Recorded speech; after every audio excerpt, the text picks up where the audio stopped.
Hi, Anipah and Samson. Good morning to your listeners and viewers. Good morning. I should say it's a privilege to be here to be talking about the role of the media in ensuring credible elections. I will focus my presentation on the role of the media in stemming the spread of misinformation and disinformation. I will attempt to explain what we mean by misinformation and disinformation because we've done those concepts around a lot today. And then talk about some of the observations we've made over the years with regards to the spread of misinformation by the media and the role that they've played in disseminating false information, and then end with some recommendations. So basically, when we talk about misinformation, we are talking about information that is false, but is shared or spread without the intention to cause harm. And this is where journalists and the media often fall. So we have media sharing false information actually without intending to cause harm. Sometimes it's because they're in a hurry to publish or give us the information that we need, and that's why they do this. The other, which is disinformation, is what has received a lot of attention, and it's actually a lot of a threat, and so we need to focus more on it, is information that is false and is created intentionally with the intention to cause harm. The World Economic Forum has declared misinformation and disinformation as a top societal problem that we need to focus on in the next 2 years.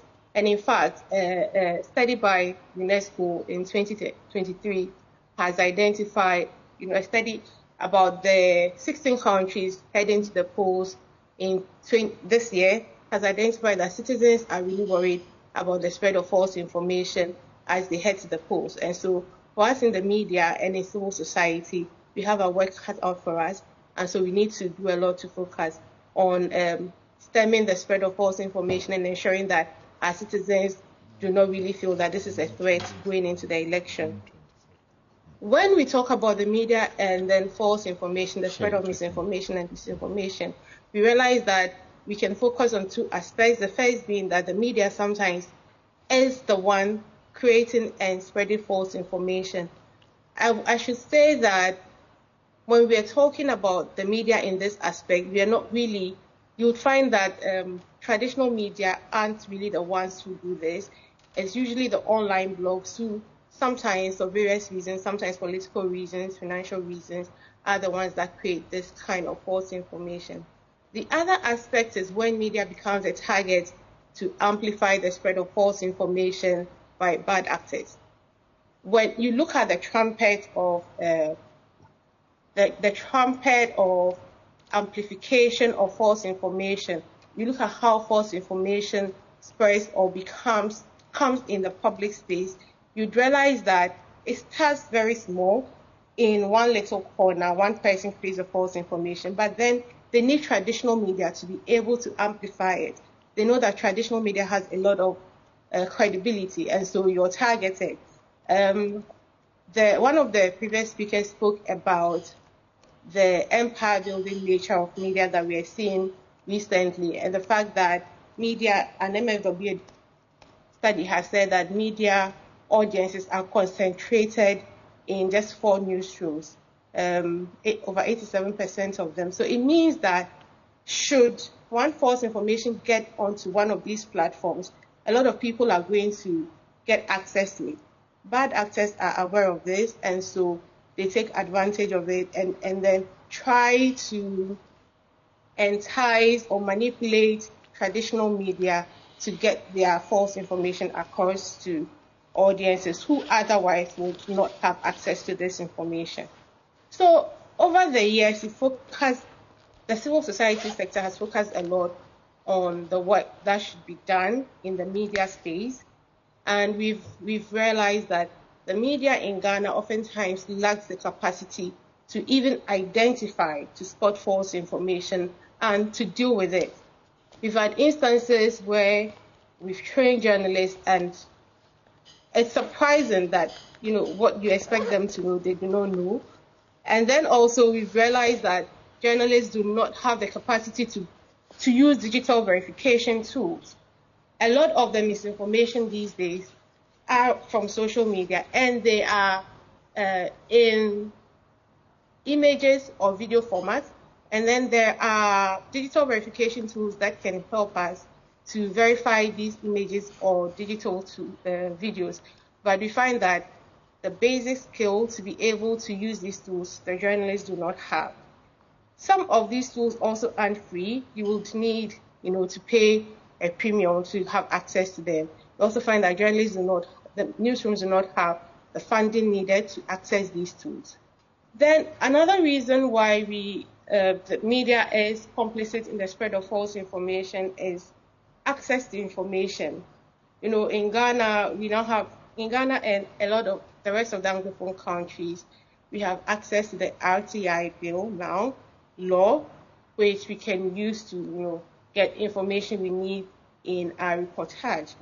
However, I think the Media Foundation for West Africa would speak a lot more about this, how they struggle to get information to verify claims and then in their reports. So it's one of the reasons why when you're reading a news report, you realize that the context that Nana spoke about is lacking, right? And it's also one of the reasons why there are a lot of gaps, and so misinformation will thrive. There's been mention of media ownership as well, and how this breeds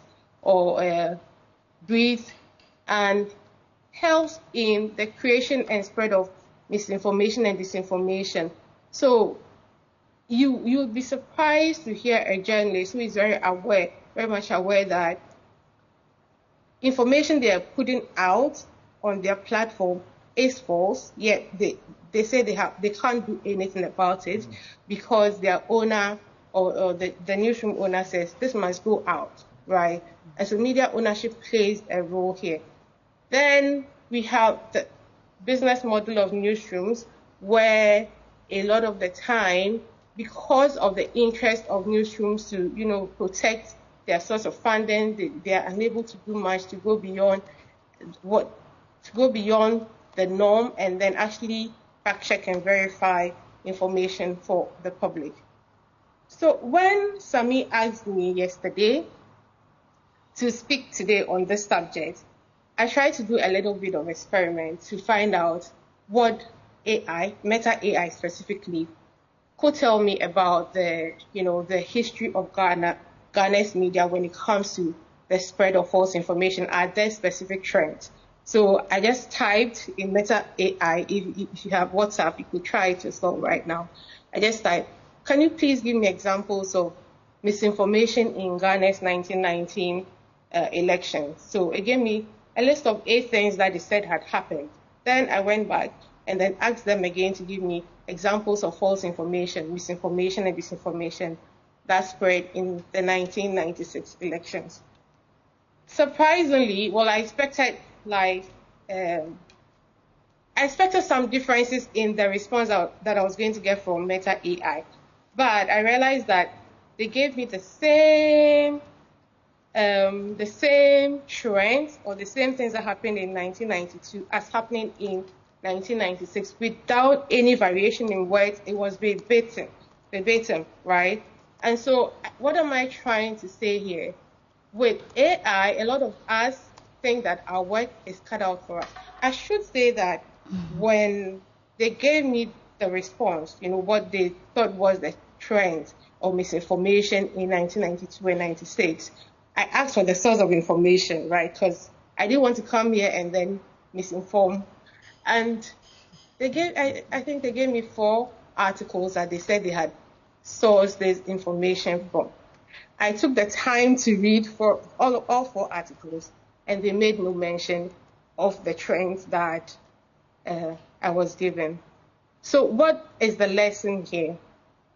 The media going into the elections should be aware that AI, is making our work a lot more easier, but then it also has a tendency to disinform, right? So we need to be very careful how we use artificial intelligence going into the elections. That being the case, when I went back and then read the examples of misinformation and disinformation that they had given me from 92 and 96, I realized that if it's actually the case, I haven't had the time, because I was informed about this just yesterday, I haven't had the time to go back and actually say that these things actually happened in 1992 and 1996. But assuming that it is as Meta AI said, then the issues we are facing today aren't entirely different from what we faced in 1992 and 1996. Some of the previous speakers have spoken about how we've been doing this for so many years, and so some of the issues remain the same. So let me quickly take you to some of the trends of misinformation and disinformation that we see during elections and the roles that the media has played in their spread. The first thing that Meta AI told me, and which we've observed in the civil society space over the years, is that there have been a lot of false claims about candidates' ages, and then fabricated stories about their health. We did see, if you remember, I think most of these false claims were also made when Professor Mills was contesting elections in the early 2000s. For this year and the previous year, we haven't had much about these two issues. The third thing that Meta AI told me was about misleading information about party policies that we still see. We saw that in 2024, 2020, and already we are seeing some of that in the media. There are also misinformation and disinformation, which basically try to manipulate people's views and opinions using ethnic and tribal divisive tendencies or comments. For Ghana and other West African countries which have experienced some bit of unrest as a result of ethnic and tribal issues, I think we need to tread carefully where this is concerned. And then also another form of misinformation and disinformation that we see usually during election, on election day specifically, has to do with vote rigging allegations, where we're told that ballot boxes have been snatched, or people are double voting or triple voting, and we have the media amplifying these unsubstantiated claims. And we know that this can have direct consequences for the elections, oftentimes breeding mistrust and then undermining the work of the EC. The same type of misinformation and disinformation that Meta AI told me that we've witnessed in the 92 and 96 elections are false endorsements, where popular political figures or traditional leaders have endorsed certain candidates when in fact they have not. I think that all of us remember from the last elections examples of this. Then there are oftentimes manipulated photographs and videos. For fact checkers and for those of us in the civil society space and the media, we need to pay a lot more attention to this because of the role that, how easy it is for us to relate to images and videos. You know, a lot of our audiences do not read or write English, which most newsrooms transmit in. And so when you use pictures and images, you're able to attract them and they're able to understand what is being said and what they're watching. Okay. And so bad actors use them a lot. There have been incidents and reports of newsrooms, including Joy, where photos and videos are circulated and they're purportedly coming from you. Sometimes you call these imposter content.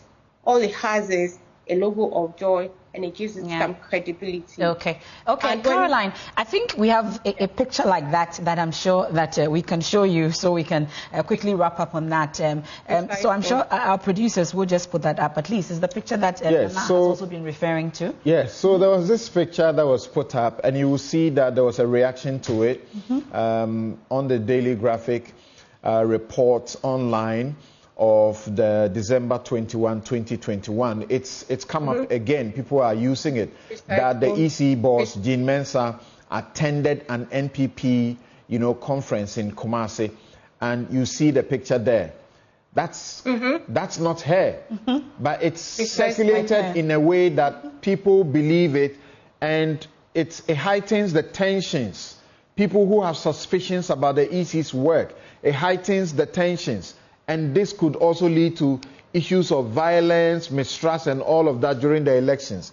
What should the media be doing, traditional media be doing, to check these things? Precisely, and Samson, I think that a lot of the time these come with the logos of very credible newsrooms, including Joy. And what the media will typically do is to put the logo fake news on this and then put it out. But when I see this, I ask myself, what about this image is false? When you do that, when you put such images out, you're really not informing us. Is it the picture of Jean Mensah that is false? Is it the fact that your logo is on it that is false? So we need to go a little more beyond just putting these images out. So what can we do?